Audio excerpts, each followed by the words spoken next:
Episode 17۔ گولی نے کافی افاقہ دیا۔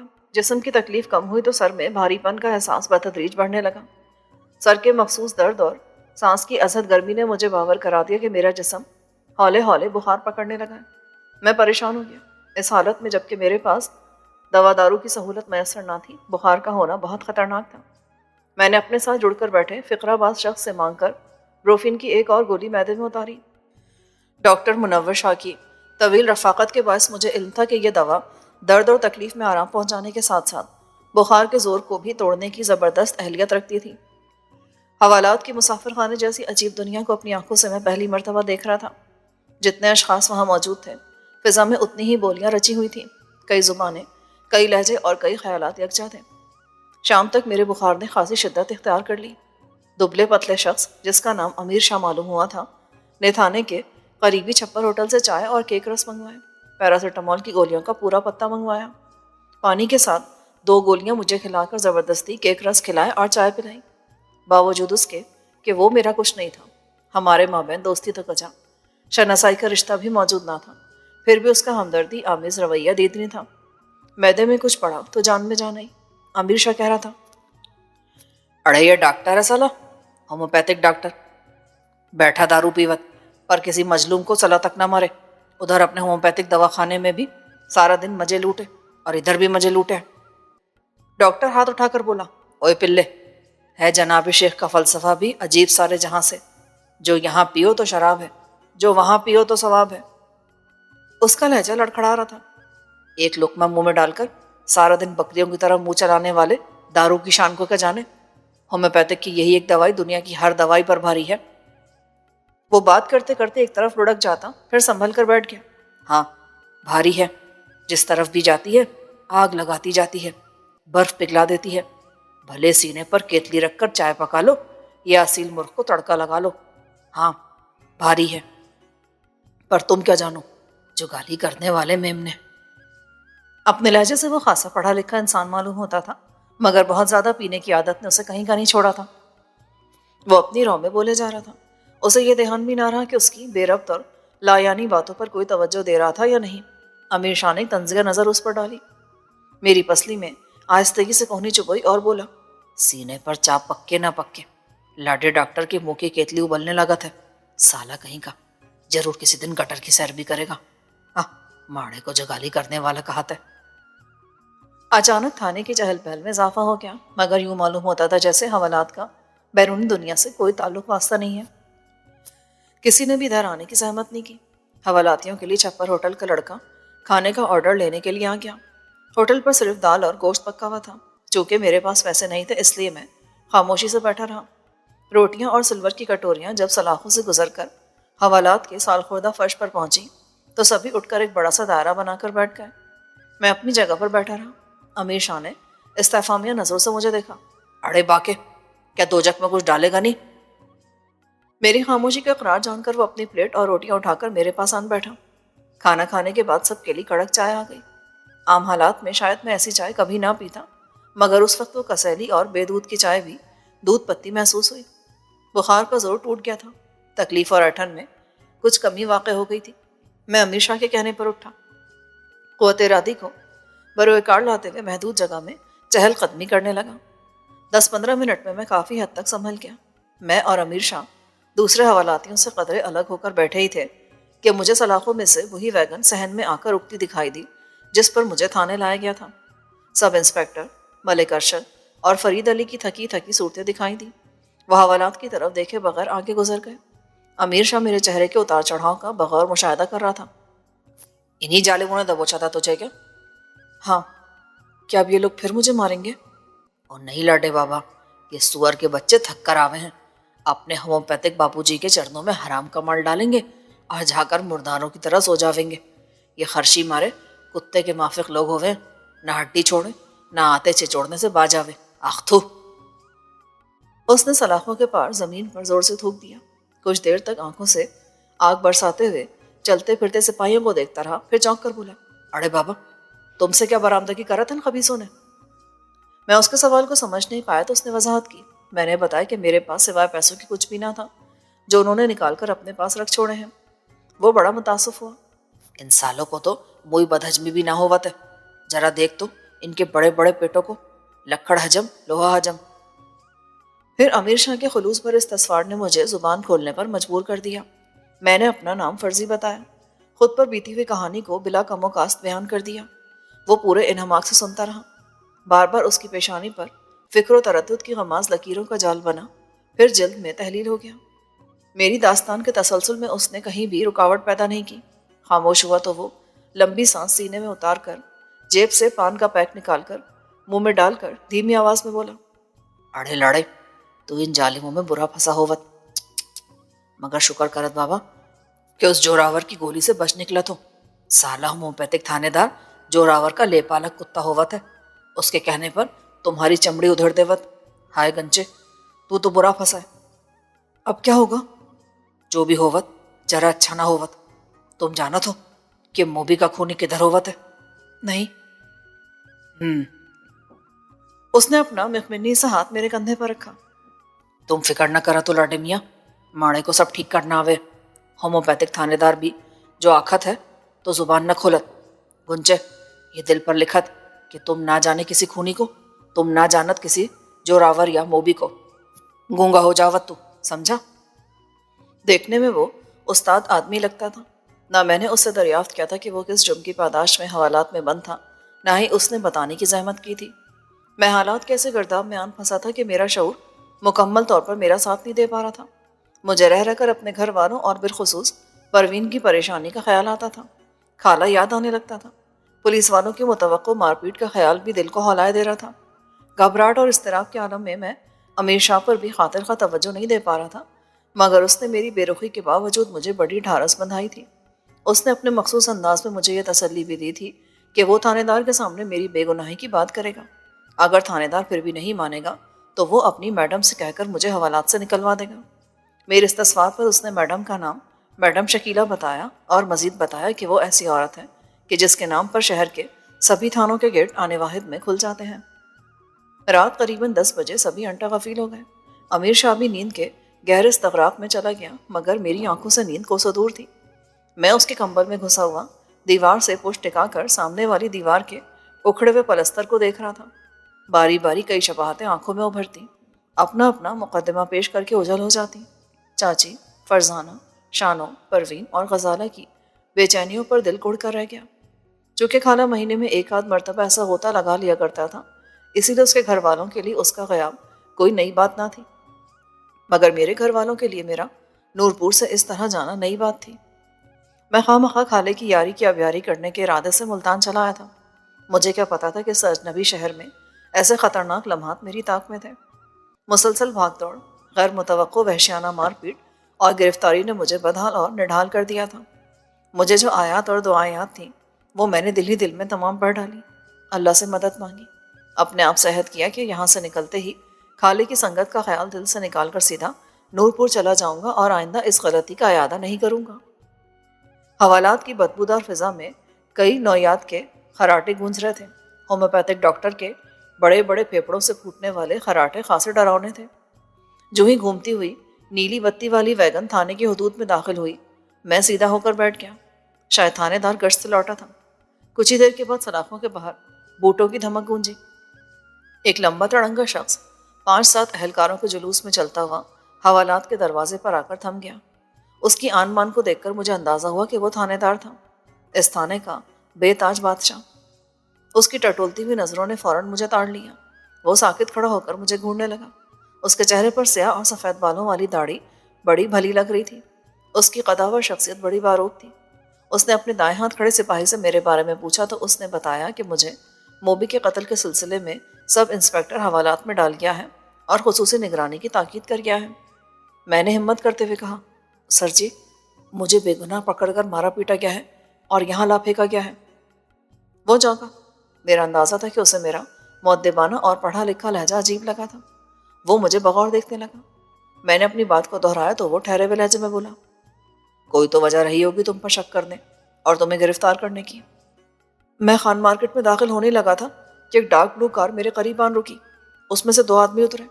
وہ مجھے کسی غلط فہمی کی بنا پر زبردستی کہیں لے جانا چاہتے تھے, جبکہ میں جانے پر تیار نہیں تھا. وہیں ہماری لڑائی ہو گئی. اور انہوں نے مجھے پکڑ کر مارنا شروع کر دیا، پھر ڈالے میں ڈال کر یہاں لے آئے۔ میں نے اپنی پوری کوشش کی تھی کہ میرا لہجہ بے حد معصوم اور شائستہ رہے، اور میں اپنی کوشش میں خاصا کامیاب رہا تھا۔ تمہیں اغوا کرنے والے کون تھے؟ کیا تم انہیں جانتے ہو؟ میں نے دونوں کو زندگی میں پہلی مرتبہ دیکھا ہے جی۔ ایک کا نام زوراور ہے اور دوسرے کا نام مجھے پتا نہیں۔ زوراور؟ زوراور کو کیا غلط فہمی ہو گئی تھی؟ وہ کہہ رہا تھا کہ میرا ساتھی اس کے کسی موبی نامی دوست کو گولی مار کر بھاگ گیا ہے۔ میں نہ تو کسی موبی کو جانتا ہوں، نہ زوراور کو، اور نہ ہی کوئی میرا ساتھی ہے۔ سر جی، میں تو ایک سیدھا سادہ کسان ہوں، زمینوں پر ہل چلاتا ہوں، زمینوں کا اگایا ہوا اناج کھا کر سو جاتا ہوں۔ اس کی نظریں مجھے اپنے بدن کے آر پار ہوتی محسوس ہو رہی تھیں۔ اس نے برآمدے میں کھڑے ہوئے اہلکار کو ہاتھ کے اشارے سے پاس بلایا۔ اسے کون لاک اپ میں ڈال گیا ہے؟ اسے سب انسپکٹر صاحب کہیں سے پکڑ کر لائے تھے۔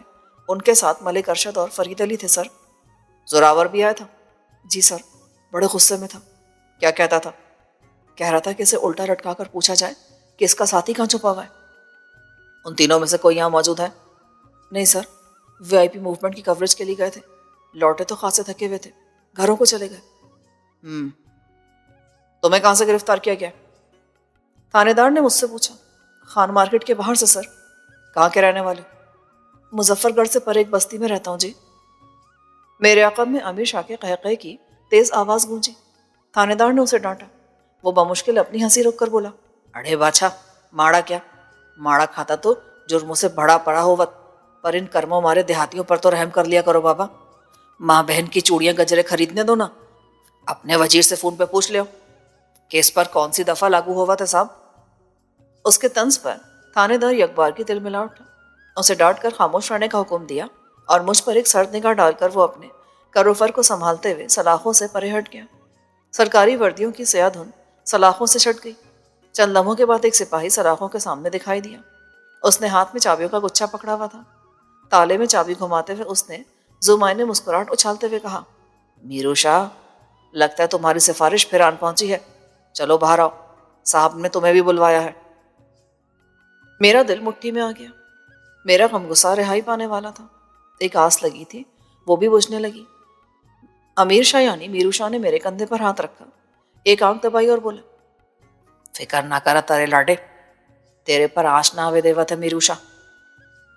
وہ گیٹ سے باہر نکلا تو میں نے سلاخیں تھام لی۔ اسے تھانے دار کے کمرے میں جاتے دیکھتا رہا، پھر ماتھا سلاخوں پر ٹکا کر ساکت ہو گیا۔ میں نے نادانی میں اوکھلی میں سر دے دیا تھا۔ موسلوں نے میری جان مٹھی میں بھر لی تھی۔ کافی دیر گزر گئی۔ ادھر میرو شاہ ایس ایچ او کے دفتر سے نکلا، ادھر زوراور اپنے 3-4 ساتھیوں سمیت تھانے کے بیرونی دروازے میں دکھائی دیا۔ وہ تیر کی طرح ایس ایچ او کے کمرے کی طرف گیا، جبکہ میرو شاہ نے مجھے دیکھ کر انگلیوں سے وکٹری کا نشان بنایا اور پھر وہ دایاں ہاتھ لہرا کر بائے بائے کرتے ہوئے تھانے کا گیٹ عبور کر گیا۔ وہ چلا گیا تھا۔ مایوسی کی بات تھی۔ زوراور تھانے تک آن پہنچا تھا۔ خطرے کی بات تھی۔ حوالات میں موجود سبھی اپنے اپنے انداز سے میرو شاہ پر محو گفتگو تھے۔ کسی کو میری ذات سے کوئی دلچسپی نہیں تھی۔ میرا دل بری طرح دھڑک رہا تھا اور مجھے چشم تصور میں پولیس کے بدنام زمانہ ٹارچر روم میں الٹا لٹکا ہوا شہریار دکھائی دے رہا تھا، جس سے کھالے کے بارے میں پوچھ گچھ کی جا رہی تھی۔ کوئی آدھے گھنٹے کے بعد 2 سپاہیوں نے مجھے حوالات سے نکالا، میرے ہاتھوں میں ہتھ کڑی پہنائی اور ایس ایچ او کے سامنے پیش کر دیا۔ کشادہ اور سرکاری آرائش کے حامل دفتر میں ایس ایچ او کے سامنے والی کرسی پر زوراور براجمان تھا، جبکہ دیوار کے ساتھ قطار میں رکھی گئی کرسیوں پر اس کے 4 ساتھی بیٹھے تھے۔ میرے ہاتھ پشت پر ہتھ کڑی میں جکڑے ہوئے تھے، جبکہ میرے عقب میں دونوں سپاہی یوں چوکس کھڑے تھے جیسے انہیں میرے بھاگ جانے کا خطرہ لاحق ہو۔ تھانے دار اور زوراور کی تیز چپتی ہوئی نظریں مجھ پر ثبت ہو گئیں۔ تھانے دار نے کہا، اگر تم کو چھپائے بغیر اپنے ساتھی کا نام بتا دو، یہ بتا دو کہ وہ اس وقت کہاں ہے، تو تمہارے ساتھ رعایت برتی جا سکتی ہے، ورنہ تمہارا انجام بہت برا ہوگا۔ اس کی نظریں مجھے اپنے بدن سے پار ہوتی محسوس ہو رہی تھیں۔ میرا اندازہ یکسر غلط نکلا تھا۔ اس نے میری معصومیت پر ذرہ برابر بھی یقین نہیں کیا تھا۔ سر جی، میں نے آپ سے کوئی جھوٹ نہیں بولا، میری نہ تو کسی سے دشمنی ہے اور نہ دوستی، ان لوگوں کو غلط فہمی ہوئی ہے۔ یعنی تم تعاون پر آمادہ نہیں ہو؟ میرے پاس اس کے شفاف سوال کا کوئی جواب نہیں تھا۔ قتل، ایک شہری کا قتل، اس سے بڑا جرم کیا ہو سکتا ہے؟ کوئی بھی نہیں۔ ایک شہری قتل ہو گیا ہے، تمہیں قاتل کے ساتھ نہ صرف دیکھا گیا ہے بلکہ تم نے اسے کور دینے کی بھرپور کوشش کی ہے۔ زوراور کو مارا پیٹا بھی گیا ہے۔ کیا میرے پاس کوئی گنجائش رہتی ہے تمہاری بات کا یقین کرنے کی؟ زوراور کچھ کہنا چاہتا تھا مگر تھانے دار نے اسے ہاتھ کے اشارے سے چپ کرا دیا اور میرے عقب میں کھڑے ہوئے کو مخاطب کر کے بولا، اسے اسپیشل روم میں لے جاؤ۔ ہاں، فرید اور ملک ارشد سے کہو کہ یہ صبح مجھے فرفر بولتا ہوا ملے، اوکے؟ انہوں نے بیک زبان جی سر کہا اور مجھے پیچھے کی طرف کھینچا۔ میں بے اختیار قدرے بلند آواز میں بولا، سر آپ میری بات کا یقین۔ میری بات پوری ہونے سے قبل ہی میری گردن پر زور کا ہاتھ پڑا اور آنکھوں کے سامنے تارے ناچ اٹھے۔ کمبخت سپاہی کا ہاتھ خاصا بھاری تھا۔ ایسے وقت میں جب میں حواس باختہ پلٹ رہا تھا، میرے کانوں میں میرو شاہ کی آواز گونجی، اڑے واہ بادشاہ کے سنتریوں، پونچے پر ہاتھ جھاڑے ہو، ایک ذرا سی دیر کو رکت نہ بابا۔ دروازے کے عین بیچوں بیچ میرو شاہ کھڑا دکھائی دیا۔ اس نے مجھے کھینچ کر باہر لے جانے والے سپاہیوں کا راستہ روک رکھا تھا۔ فاتحانہ نظروں سے تھانے دار کی طرف دیکھا، ہاتھ سے کمرے کے باہر کسی کی طرف اشارہ کیا اور بولا، اڑے بادشاہ جی ذرا دیکھو تو کون ملنے آوت ہے تم سے۔ نہ صرف میں بلکہ تھانے دار اور زوراور کے نزدیک بھی میرو شاہ کی ڈرامائی آمد تعجب خیز تھی۔ وہ دونوں ایک جھٹکے سے کھڑے ہو گئے۔ تھانے دار نے قدرے سخت لہجے میں کہا، میرو شاہ اب یہ کیا نیا ڈرامہ ہے؟ میرو نے باہر گیلری میں دیکھا اور یک دروازہ چھوڑ کر ایک طرف کھڑا ہو گیا۔ ایک دراز قامت لڑکی ایک شان استغنا سے چلتی ہوئی دفتر میں داخل ہوئی اور عین میرے مقابل آ کر تھم گئی۔ اس کی تاب و تمکنت اور پروقار شخصیت نے مجھ پر آنے واحد میں سکتہ طاری کر دیا تھا۔ میرو شاہ لپک کر دونوں سپاہیوں کے بیچ کھڑا ہوا اور بولا، میڈم یہ ہے ماڑا غنچہ، اس کو جالبوں نے خواہ قتل کے الزام میں دھر لیوت ہے۔ وہ چند لمحوں تک مجھے گھورتی رہی، پھر ایک ادا سے چلتی ہوئی تھانے دار کی میز تک گئی اور دونوں ہاتھ شیشے پر ٹکا کر کھڑی ہو گئی۔ اس کی شخصیت کا اثر تھا یا اس کے رسوخ کا دبدبہ؟ دفتر میں موجود سبھی افراد بالکل خاموش تھے۔ اس نے زوراور کو بغور دیکھا، پھر تھانے دار سے مخاطب ہوئی، اظہر صاحب میں اس جوان کو لینے کے لیے آئی ہوں۔ تھانے دار نے ایک طویل سانس حلق میں اتاری اور شائستگی سے بولا، یہ موبی کے قتل میں ملوث ہے۔ موبی ہماری سوسائٹی کا بریو تھا، قتل ہو گیا۔ اس کی جگہ اب زوراور ہے۔ چاہے تو اپنے باس کے خون کا بدلہ لے، چاہے تو ملنے والی کمانڈ کے مزے لوٹے۔ کیوں زوراور؟ اس کی آواز بڑی جاندار اور خوبصورت تھی، الفاظ میں نہایت بربریت پنہا تھی۔ زوراور نے کہا، آپ کو اس مسئلے میں دخل نہیں دینا چاہیے میڈم، موبی ہمارا ساتھی تھا اور قتل کا بدلہ لینا حق ہے ہمارا۔ اور پولیس کی مدد لینا کیا ہماری سوسائٹی کے لیے مناسب ہے؟ اظہر صاحب میں اسے اپنے ساتھ لے جا رہی ہوں، فکر نہ کیجیے، کوئی گڑبڑ ہوئی تو میں سنبھال لوں گی، آپ پر کوئی آنچ نہیں آئے گی اور میں اس کی بھرپور قیمت چکاؤں گی۔ پھر وہ ایک ادا سے زوراور کی طرف مڑی، اور زوراور موبی بڑا زندہ دل جوان تھا، اس کی موت کا مجھے رنج ہے، تم اس کے قاتل کی تلاش جاری کرو۔ اگر یہ جوان واقعتاً ملوث ہوا اور اسے اس کے بارے میں علم ہوا تو میں ضرور تمہاری مدد کروں گی اور اسے پوائنٹ آؤٹ کروں گی۔ Take care. میں ہونقوں کی طرح سبھی کے چہروں کا طواف کرا تھا، دیکھ رہا تھا کہ میڈم کہلوانے والی جوان العمر لڑکی کے سامنے تھانے دار نہیں رہا تھا اور زوراور کے تمطراق کی ہوا بھی نکل چکی تھی۔ اس کے جبڑوں کے اعصاب مسلسل تھرک رہے تھے اور آنکھوں سے میرے لیے وحشت اور صفاقی ٹپک رہی تھی، مگر مجھ پر ہاتھ اٹھانے اور رہا ہونے سے روکنے کی قدرت نہیں رکھتا تھا وہ۔ تھانے دار نے زوراور کی طرف دیکھا، کچھ سوچا، پھر اپنے سپاہیوں کو میری رہائی کا حکم صادر کر دیا۔ چند ہی لمحوں میں کھٹاک کی مخصوص آواز کے ساتھ میری ہتھکڑیاں کھول دی گئیں۔ مجھے چند ثانیے تو یقین نہ آیا کہ میں قتل کے الزام میں گرفتار ہونے کے بعد اتنی مختصر اور قلیل مدت میں رہائی پا چکا ہوں۔ جب ایک شان بے نیازی سے میڈم دفتر سے نکلی اور میرو شاہ نے مجھے بازو سے پکڑ کر باہر کی طرف کھینچا تو میں چونک گیا۔ بے اختیار اس کے ساتھ گھسٹتا ہوا گیلری میں آیا۔ میڈم صحن میں سے گزر رہی تھی اور تھانے میں موجود اہلکار پھٹی پھٹی نگاہوں سے اسے دیکھ رہے تھے۔ وہ حسن کا اتنا کامل شاہکار تھی کہ نظر ہٹائے نہیں ہٹتی تھی۔ تمکنت کا یہ عالم تھا کہ دیکھتے رہنا بھی محال تھا۔ میرو شاہ نے میرا ہاتھ چھوڑ دیا اور ہنس کر بولا، اڑے بابا کیا دیکھت ہے، یہ ماڑی میڈم شکیلا ہوت ہے، جہاں ہاتھ ڈالت سانس کھینچ لیوت ہے، تم آزاد ہے۔ جاوے زندگی میں دعا کرنا ماڑے لیے، ماڑے کرم اچھے ہو جاویں گے نا۔ میں نے متشکرانہ انداز میں اسے دیکھا اور اس بات میں سر ہلا دیا۔ میڈم کے پیچھے پیچھے چلتے ہوئے ہم تھانے سے باہر آئے۔ وہ سیاہ رنگ کی چمکدار پراڈو جیپ میں بیٹھ گئی۔ شیشہ تھوڑا سا کھلا۔ میڈم نے ہاتھ کے اشارے سے میرو شاہ کو اپنے پاس بلایا، کچھ کہا اور پھر شیشہ چڑھا لیا۔ جیپ روانہ ہو گئی تو میرو شاہ نے پلٹ کر نشیوں کے سے انداز میں میرا ہاتھ تھاما، چوما اور عجیب سے انداز میں ہنستے ہوئے بولا، یہ ظالم زمانہ بڑے روپ دکھاوت ہے، بہروپ دکھاوت ہے،